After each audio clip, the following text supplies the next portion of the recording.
Ladies and gentlemen, boys and girls, welcome to another session of podcast. I wish and I'm sure you will enjoy listening to the broadcast. Our topic for today is the processed and packaged foods and the health hazards. We can't escape from packaged foods. We can't escape from processed food. Right from the time, not when we are children, but today's children, right from the time they're born, they're exposed to packaged foods and processed foods. It's all over us. Let's understand a little more about this topic, how it affects our health, what can we do about it. So thank you, sir, for agreeing to speak on this topic. There are a lot of people who are asking about it. They're aware about the health hazards, but not really very detailed information available out there, not very scientific information available. So what would you categorize as a processed food? The food processing industry, you can call it as a few categories in that food processing industry. Ever since Second World War, after which the humanity, the advanced nations were preparing for a better war. So, in a defense regiment, so as the troops movement, a huge amount of Food.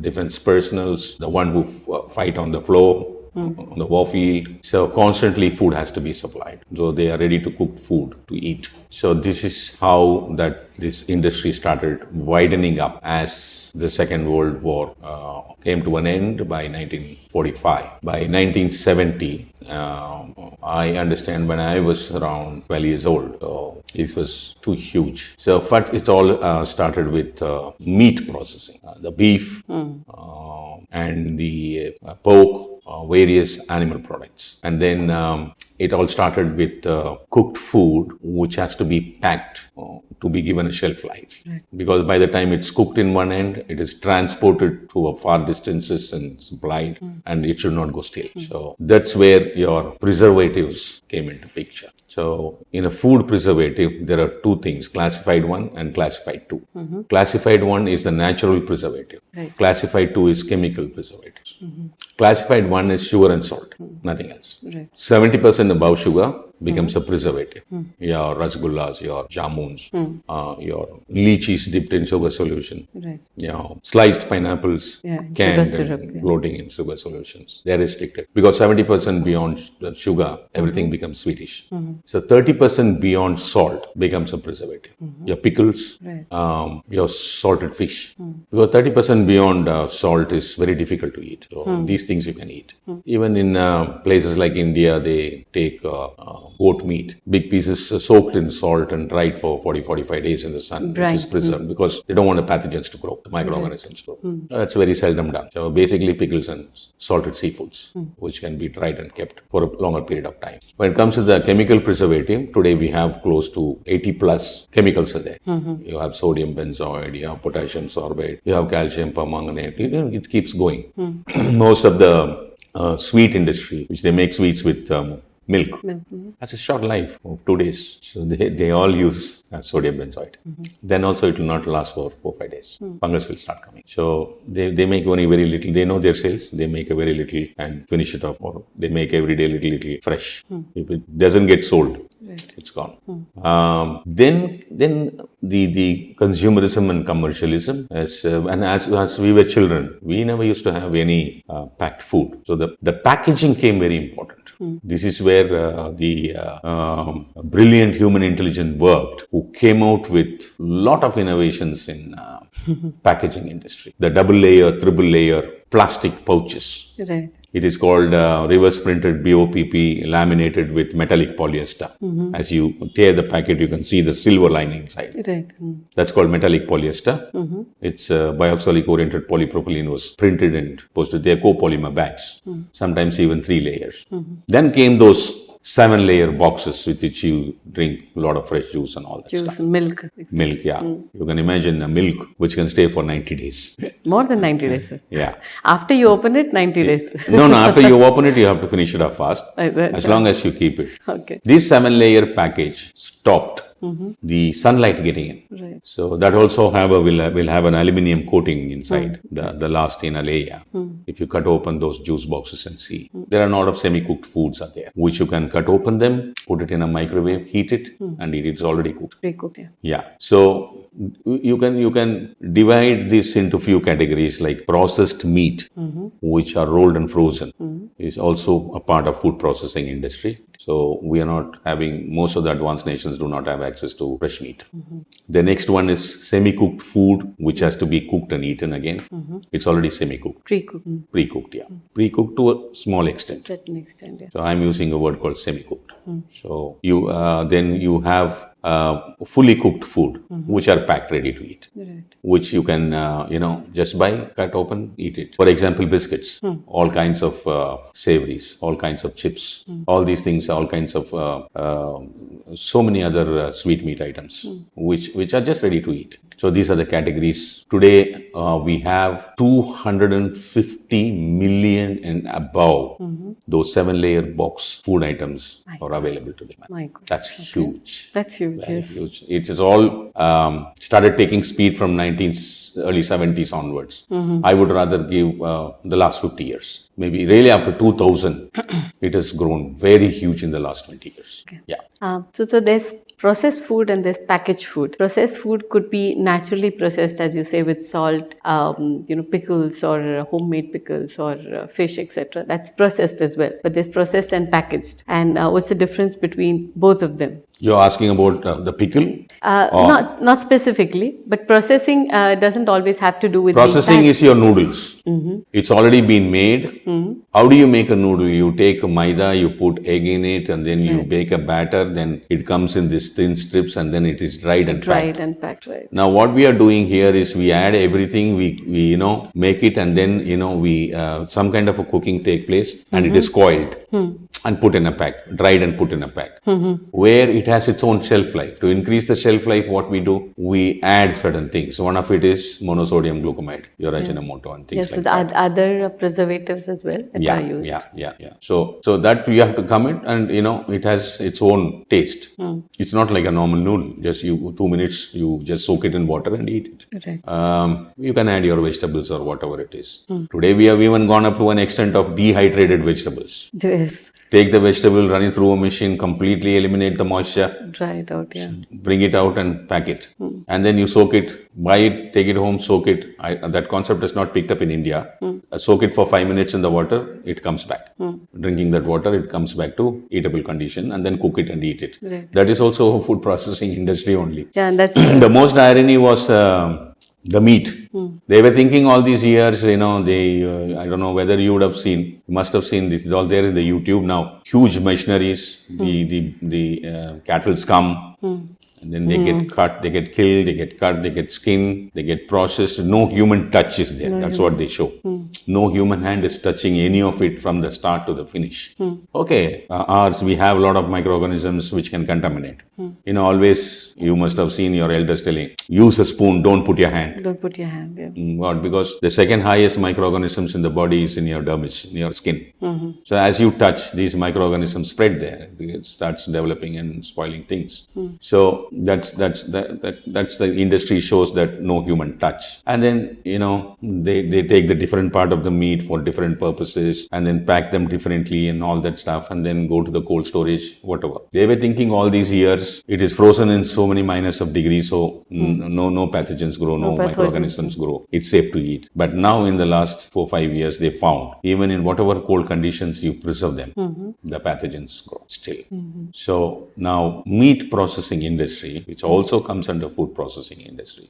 Any food which is processed, it comes under food processing industry, food processing methodology, is absolutely attributing to a lot of health hazard. So that was my next question on, there are a lot of negatives and we will come to that. But apart from the convenience and of course the long shelf life, is there any positive at all of processing food? Yeah, suppose you're stuck in a place, you're very hungry, you want some food desperately. You want something, you're feeling low, you're feeling energyless, you're feeling, very hungry. Access. You get an access to a packet of biscuit. You will eat. You eat them. You travel in long trains.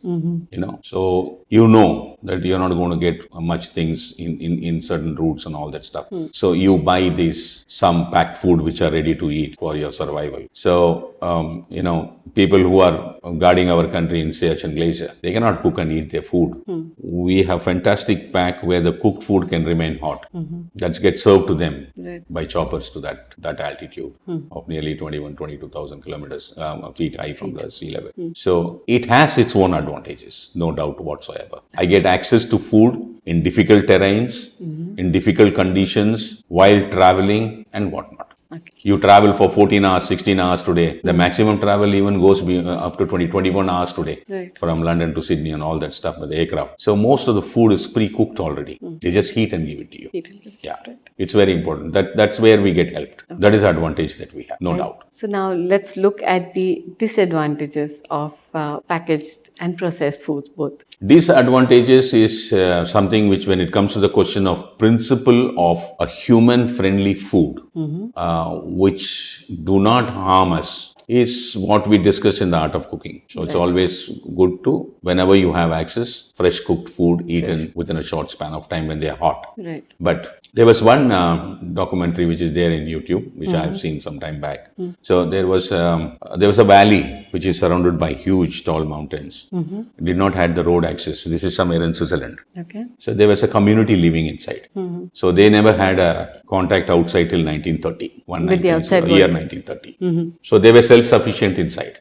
They used to have their own cattle. They used to have their own a small agricultural setup where they grow their own stuff. They have self-sufficient with respect to food for the community.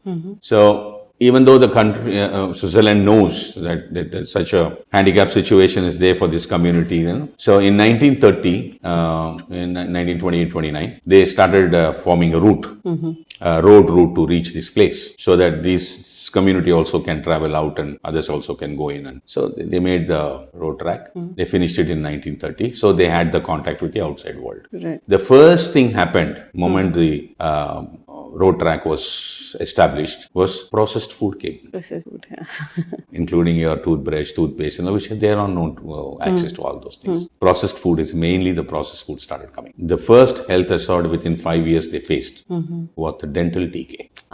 In any processed food, the food which is cooked, we don't know when it was cooked. Of course, they put date of manufacturing, the best before and all that stuff. You can make out the first thing which the tooth decay. It affects your dental system first to start. There itself you can understand that it is not good for your health. Very, very simple it is. So if you take aerated waters, your sodas, it's a bottle and it's juice mixed with sugar is prepared, packed in, sealed, corked or whatever. Sunlight hits it, right? Anywhere sunlight hits, the microorganism, the bacterial load will immediately start coming up very fast. Suppose you have a fish tank at home, you constantly put the light and keep 24 hours. The water becomes very dirty within 4-5 days. Very faster. Very fast, because of the light. If you don't put on the light, it at least it will stay for a month before becoming dirty. With that, you can understand how fast the pathogens are growing. Right. So what they do in a soda, in a juice bottles, they are glass bottles or PET jars which sunlight can penetrate. They put a lot of preservatives. That is why these sodas are not good for us. And they put excess sugar. Sugar is a preservative. Other than that, they put a lot of chemical preservatives, which I do not want to name the terminologies and names of those chemicals. Don't want to scare people. Let them know what is there around them. Very simple. So what as you said, tooth decay is probably the first symptom that you can see of the effect of preservatives on the body. And I think it's very symbolic today. If you see children, the number of children having tooth and eye problems both is much higher than that is because of the sugar. Because of the hidden sugar is so high. You have fruit juices in large quantum sold today. They are all preservated one side, which are not good for us. Loaded with Second, it's so high amount of sugar. So sugar, when you drink any sugary stuff, when you eat any sugary stuff, as it gets mixed with saliva, which has a lot of amylase, sugar is always acidic. and somewhat. By mixing in saliva, it becomes acidic. So acidic condition sets inside. So which is not good for us. It is the cause for all your dental problems. It starts eating up the enamel of Dental the problems. Yeah. tooth. Yeah. Okay. And what about constipation? Is it linked to processed? No, after packaged foods? after the decay, after the dental part of it getting affected, not only to sugar, where all the food processing industry because of their pathogens and other things. The second thing is the nutrient. So there are a lot of ready-made food, cooked food, which is available in those 7-layer boxes. So if you take the advanced nations, they store them in the fridge. Morning, they take a box, cut it, put it in a microwave-resistant vessel, put it inside the microwave, heat it, and go. For example, I eat chicken stocks or chicken noodles or whatever. Now, these things are processed, cooked.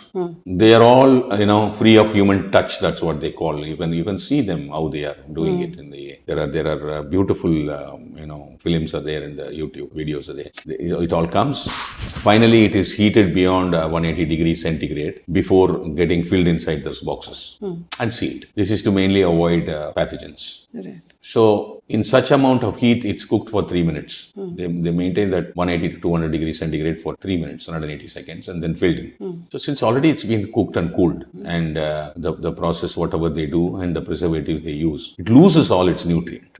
This is where it becomes very important. Then what happens is that food is some taste for your tongue, something to fill up your stomach. No nutrient value. The nutrient value cannot remain. How it will remain? I clamp you on a bed for 1 week, okay? I feed you everything on the bed. And then after 1 week, I release your belt. Can I expect you to behave normal immediately? No. It's not possible. So you cook a food and you store it and then you eat it after a month. What will be there? It's all gone. So you run down on the nutrient value by consuming this food. Okay. So that causes problems. Your preservatives really has an impact with your gastroenteritis system. So a lot of foods advertise themselves to be, very nutritious and the nutrients are not lost. It's packaged under vacuum conditions, etc., etc., etc. If it is cooked, pre-cooked, I think we don't have any reason to believe that the nutritious value remains intact. Today the regulation is, the business regulation is on a pack, whatever you're selling, your nutrient value has to be clearly mentioned. How much of fat, saturated fat, unsaturated fat, how much of carbs, how much of sugar, how much of this, that, everything should be put, how much of, all those protein content and all that stuff. Right. Fine, you have tested it and you have put all that. There is a mandatory law that you must put the nutrient value on the pack and sell it to the people. People also buy, and by then they start reading, it's got vitamin, it's got vitamin C, it's got protein. Fine, good, excellent. But then... But that was measured before it was packaged. No. Even we take it into consideration that the food is having all these things. Having all these things. The one part of the science, the modern science, as we consume food and gets into pulp and then goes into intestine, gets absorbed by the lumen of the intestine and then goes to the portal vein, goes to the liver and goes to the blood. There is something called conversion process. Right. There are many things get converted to many things, which we will be talking when we talk science. This conversion, we have zero knowledge. We are not able to understand many things. So here you have written all these things in the pack. Is it going to go and reach the same way? We have no idea whatsoever on that. So you're chemically testing it in the lab, how much of all the components are there. But when it gets into the human chemistry, the life chemistry, in conversion process, what happens? There are two things. One, if certain levels of conversions are not happening, acceptance by the human cells will be rejected. Every food which you consume should be accepted inside by the human system. Do we accept them or not? We have no scientific clue whatsoever. Okay. So the way the same nutrient is accepted through a fresh food and the way it is accepted through a processed food can be entirely different. And totally yes. We assume that it is the same. Yeah. Okay. A fresh cooked food, a raw material is available. A fresh cooked food eaten is always good. The ancients have understood this concept. Today we are in a modern era with huge amount of population. As we took independence, we are only 33 crores. Today we are 130 crore plus. So every kind of food from every part of the world, every kind of packaging is available everywhere. Right. People have access to everything nowadays. So that is one of the major reasons for many health hazards. Okay. As you stick to these kind of packed food, the more. Of course, it is a part of your life, no doubt. But you should know how to restrict yourself. Right. Not that you have to remain a saint not to touch them at all. At the cannot. same time, you should not go overboard with them. Right. So one last question. Processed foods were there in ancient times as well. It's not that it's a new concept. It was there thousands of years. There is processing going on. So can you just touch upon how the ancients processed food? Processed food was there in terms of ancients had processed food. It's on a very limited scale. So you have pickles mainly. Pickles. Yeah. Where oil and chili powder will not be involved. Chili came into India only 400 plus years before. Previously, we were using only pepper. Our pickles are soaked in salt and dried. That's one of the that's more so towards probiotic sections. Our processed food is extracting oils, but we use it up very fast. The ghee, the butter from take the separate the fat content of the milk. Right. That is you processing can as call well. it. Yeah, Absolutely. that also it's all been. They know the shelf life. If you see there will be pots hanging from the ceiling. They store the butter in that. Right. It has no direct ground contact. Right. Yeah. Then they make this bale, pori, right? From rice. From rice. That's one of the snacks which has no oil involved there. Right. That's where it's very important. They do fry certain snacks in oils like flat rice and all that. They make certain things, Right. but it's not stored for too long. These snacks and all fried maybe 1 or 2 days, 3 days. It's all good. They make little only. They don't make bulk and store them. Right. There are certain sweets were made. There is some and things like that. There were many honey concoctions were made, soaked in honey. Soaked in honey. Yeah, you take amla. Amla and soaked in. Amla soaked in honey for 48 days. It has a long life, Right. but not beyond 3 months. They'll finish it off. It'll all become big, So they boil the amla and then the gooseberry and soak it in original honey. Right. For a period of time, and then like these kind of things which are self-sufficiently required quantum made by the ladies of the house by themselves. It is not made and sold. Not by a machine for a commercial purpose. No. Right. The components that they use, the vessels, the equipments, whatever they use, is carefully chosen.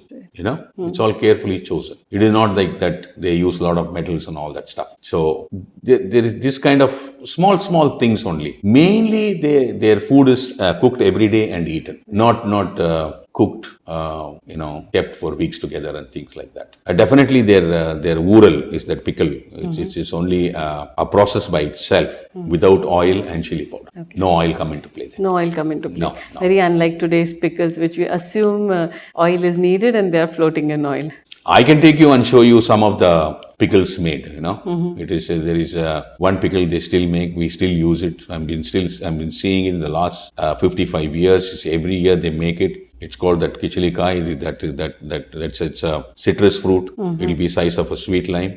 They keep a big vessel. They cut them and then they squeeze the juice. They cut 500 fruit like that. They get a lot of juice. They have a big earthen pot which has a small mouth. They put all this juice inside. Put some water. Some combination is there. They put a lot of rock salt. And then they tie up this mouth with a white cloth, and every day between 10 and 4 they keep it in the sun for 40 days. And this fruit which is cut, it is made into small pieces, and they put a mat and dry it on top of the sun, under the sun. Then this fellow gets fermented and becomes more of an acid. It's all natural water, salt, and that juice of the fruit. So all this dried cut fruit is taken and put inside and put in a dark room. It takes more than 3 months, 4 months. These dried fruit, that thick skin, drink the entire juice and it will become black. That's one of the highest probiotics in the world. Where there is no chili powder here, there is no oil. There's no oil, there's no preservatives No apart oil from involved salt. here. These kind of things. Mangoes are cut. There are certain varieties of mangoes, not all mangoes, are cut into small pieces. They put put a big vessel water. They put a lot of rock salt here. And then they soak it into it for 3 days, 72 hours. And then taken up and put a particular mat and, palm leaf mat and dried. On what you have to dry, which part is also there's a calculation. And then it's all stored. These pickles, You know what is the lifespan? 5 years, 7 years, after which also it will be good. Wow. Okay. It will not get spoiled. It's these are all highest probiotic stuffs that they used to produce. Okay. This kind of, they had many things like this, like their food processing levels of understanding the human live chemistry and how the food can relate us, acceptance, all things are taken into package. Okay. Thank you. Thank you so much, sir. Thank you very much for spending your quality time. Thank you very much for your attention. I wish you enjoyed this session. See you later.